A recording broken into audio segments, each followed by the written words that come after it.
Radio Berlin 88.8. Hey Music mit Jürgen Jürgens.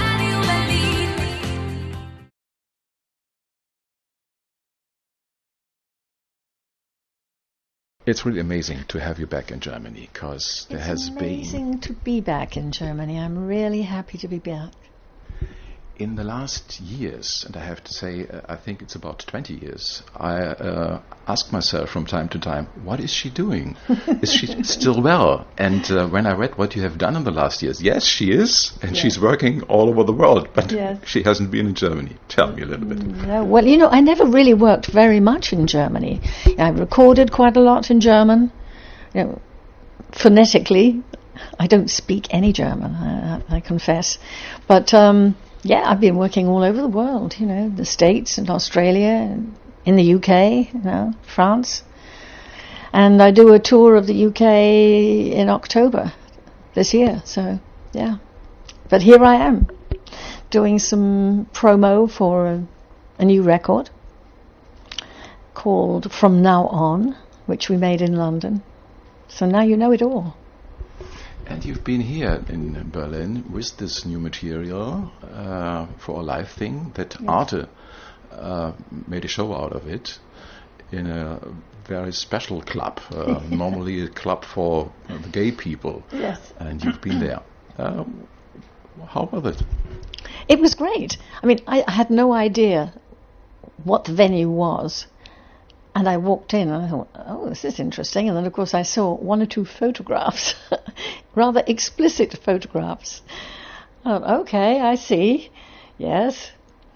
And then the actual venue is wonderful. It's a kind of warehouse-type venue, you know, sort of brick walls. And, you know, I don't usually play venues like that. I usually play theatres. But this was great. We had a fantastic time there. And the audience was a mixture of gay and non-gay, and actually like my concerts, in fact.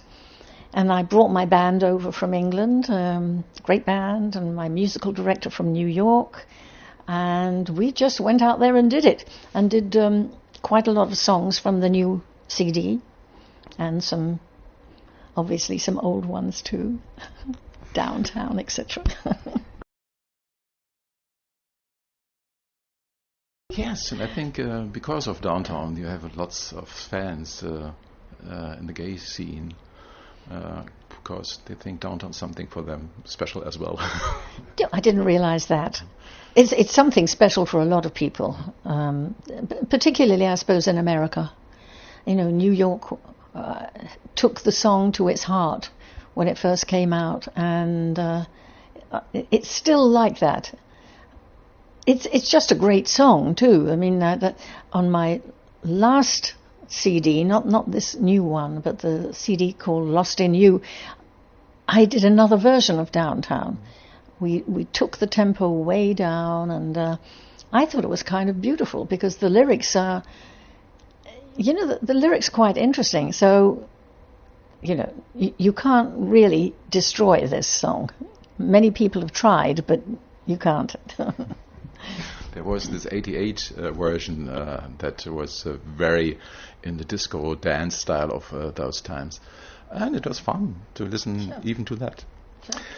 And you've been not to Germany, but the way it's not that far coming to Germany because you're living in Switzerland. Mm-hmm. And last time when we talked about Charly Chaplin, who lived over there as well. Mm-hmm. Is it true that he was nearby? Yes, I mean he lived in a place called u.v.m, where the Nestle factory is, and he had this beautiful house right on the lake.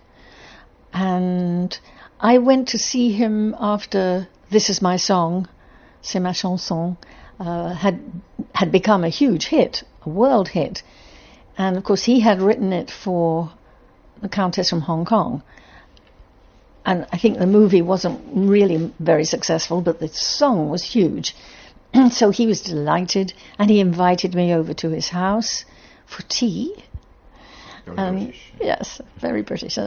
And I turned up, knocked at the door, and Charly Chaplin opened the door, which was kind of surprising. And he was so sweet. He was a delightful old man. And we talked and laughed and played around. I played the piano for him. He danced. He played me some of his other songs.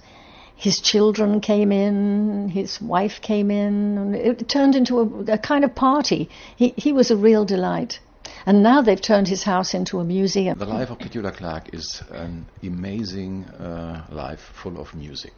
But when you started very, very, very early, you said you wanted to be a new Ingrid Bergman. Yes, I've forgotten that. Yes, that's true. I wanted to be an actress. I think my first contact with that kind of world was my dad took me when I was very young to see Flora Robson. Maybe you don't remember that, but it was Dame Flora Robson, who was a great sort of serious actress. And it was a very serious play. I don't think I understood anything about it, but riding home on the top of the bus, I was very quiet, and my dad said, "What are you thinking about?" And I said, "I think this," he's told me. I said, "I want to do that. I want to do that, what she does."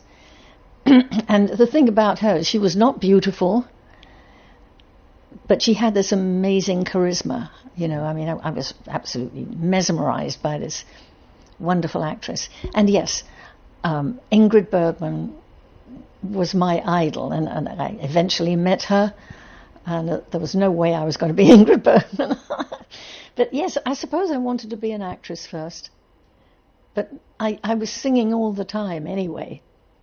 So, you know, nobody was going to offer me a great acting role at that age. But they wanted to hear me sing, so that's how it all happened. You mentioned Dame. Are you Dame as well, because you're a commander of the British Empire? No, that's one step down from being a dame.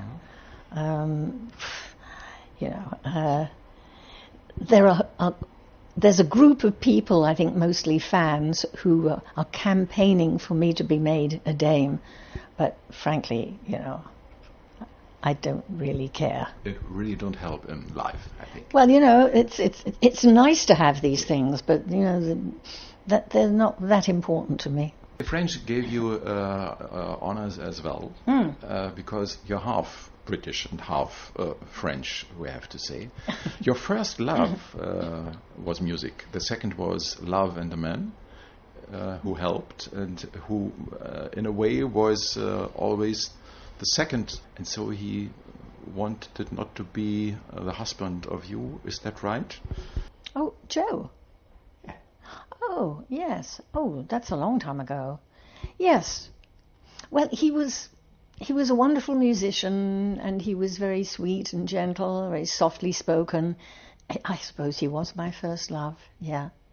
And we worked together a lot, and that can draw you together. You know, it's I've worked with many wonderful people since, and working with somebody you really admire is a very powerful thing. And sometimes you can mistake it for romantic love. Real love you found in France.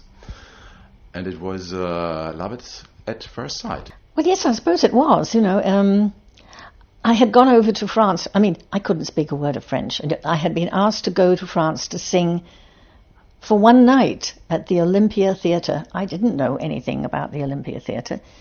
And I didn't want to go because I had been to France already, and I thought it was a rather smelly place, which it probably was way back. You know, garlic and Gaulois cigarettes and toilets that were Anyway, I went to Paris to do this one-night show. I had a very bad cold, and I sang very badly, and they absolutely went crazy. The audience, I had no idea why, but they just kind of loved me. I thought, well, that's nice. Now I want to go home, you know. But the next morning, I was asked to go to the boss's office, the boss of the record company, who said, oh, you saw last night, you know, they loved you so much, you know, you have to record in French, you know. And I said, well, I don't want to record in French. I just want to go home, please. I've got a bad cold, I want to go home. He said, no, well, he was trying to talk me into it. And the light over his office, over his desk, went out. And it was the only light in the room. And he said something in French, and this person came in, stood on the desk, and changed the bulb. And I looked up at this person. I said, who's that? And the boss said, that's Claude Wolfe. He's our PR man. If you make a record, he will be taking you around Paris and introducing you to all these... And I said, okay, I'll think about this. And I went home to London and I made a really bad record in French, you know, sort of phonetically French. Came back with my record in my hand, and there was Claude, and he was showing me around the different disc jockeys and press people, because I couldn't speak a word of French. And his English wasn't too good. And, well, what can I say? 18 months later, we were married. So I went to France because of him. I mean, somebody had to live somewhere. I mean, he couldn't live in London because, I mean, there was nothing really for him to do. And I thought, and there was this nibble from the French audience. And I thought, well, that might be fun. And next thing I knew, I was a huge star in France. And you had 3 children? 3 children. We had 2 children. I had 1 child in London. The second one was born in Paris. And the third, 10 years later, was born in Geneva. So, what a life. What a life.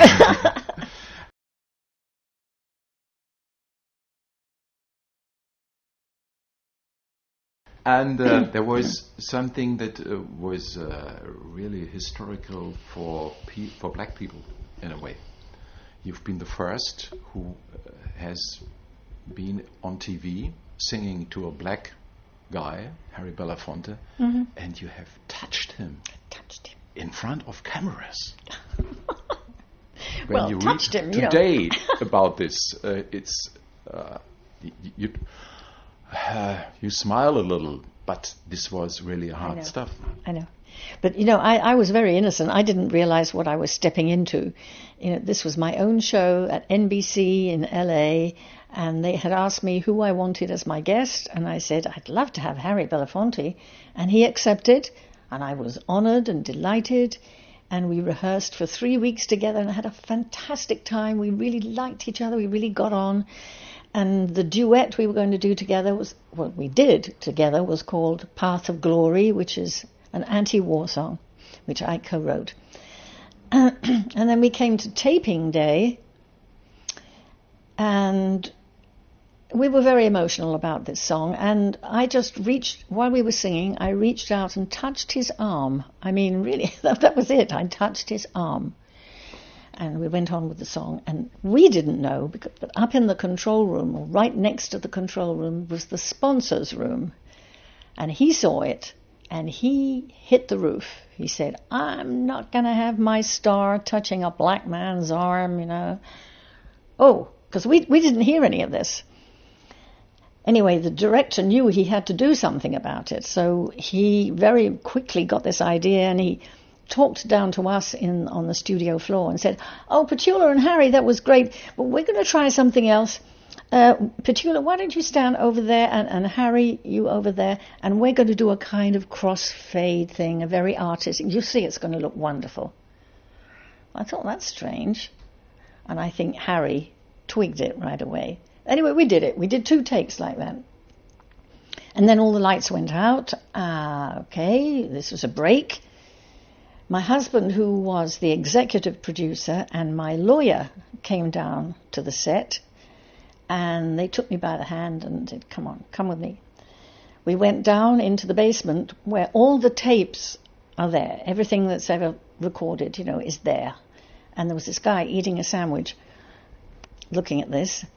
We arrived, and my lawyer said, this is Mr. Claude Wolfe, he's executive producer. This is Miss Clark, the star of the show. I am their lawyer, and you will now erase these 2 tapes here. And he said, I can't do that, you know. We always have to keep one back just in case. And my lawyer said, this is an order. You now erase those tapes. And we watched as the guy pressed the button and erased them. So the only take left was the one where I touched Harry's arm, which was the way it should be. You know, that's the way it was supposed to be. And of course, it made all the press. It was the civil rights movement moment, and I was not even aware of it. You know, in any case, I wouldn't have changed anything, but it just came at that moment. You know. You did not only compose one song; you composed more than this. You composed things for movies. Oh yeah, yes, sort of, yeah. But you know, I don't look on myself as a proper composer. You know, I write lyrics.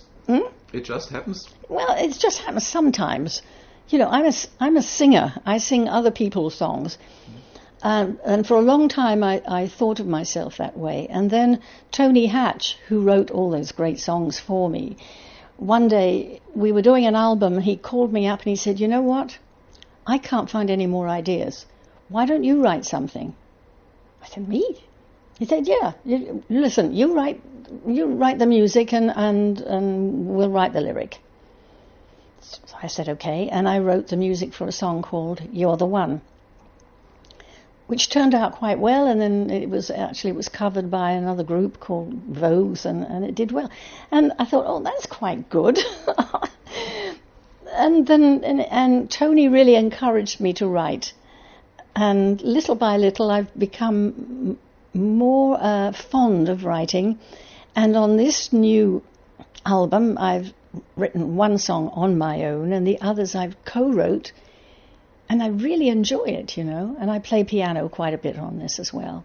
The production is a little bit in between. It sounds not like today, but it's not from yesterday. It's something in between. I was working with a group of young people in a studio about the size of a normal kitchen in a modern apartment, but perfectly equipped. And we were writing, recording immediately. I mean, it's, you know, the whole business of recording is very different now. You know, for instance, when I was recording Downtown and Don't Sleep in the Subway, all those songs, we would go into a huge studio with a huge orchestra, and everything would be set already, and all I had to do was go in and sing the song. And this record is nothing like that, and the one before too. And I like it. We actually build the record in this tiny studio from the bottom. We really, it's a very creative kind of atmosphere. We weren't trying to do anything particularly contemporary. Some might sound a little contemporary because there's a little bit of, not too much of electronic stuff, but there's some. But we have live guitar and live bass, and I play piano, and I don't know. I think some of it sounds more contemporary than the rest. I don't know. I think that's what I tried to tell you. That it's a little bit in between. Okay, yes. It sounds fresh, but and that's charming to have this old-fashioned, or that this style from the past a little bit in it. So in the end, it's something new, that the mixture that came out. So I cross fingers for that will be something that the people will like very much. I hope so. Well, you know, we did 3 covers on this. You know, Blackbird, Fever, and you did it live. One of the first songs. Yes, I did. I sang that live. Yes. Well, I'm doing. I was very astonished with that. What? The Beatles, are they here? But I'm doing a concert tour in the UK in October, and I'll be doing a lot of these new songs, but the old ones too, of course, because they're still great songs, you know. For me, Petula always was a quite normal name, but I have read that it's a mixture out of Pat and something else. Your father said. Do you know, I honestly don't know. I've been asked that before, and I sort of usually make up some answer because I'm not too sure. Yeah, on my birth certificate, in case you're interested, it's not Petula. It's Sally, which I love, Olwyn, because I'm half Welsh. Petula is something that my dad made up, and I really don't know why, and I don't know how. But here I am, you know, and I have to live with it. Bit late to change it. So thank you, Sally, for having me. Yes, and please, one thing in the end, a little ID. The ID for the show called Hey Music that I'm doing. I was the listener of the first show when I went to school. It was in 1967. Whoa. And 2 years later, I made an interview with the guy who was the host for the magazine I did for the school. Mm-hmm.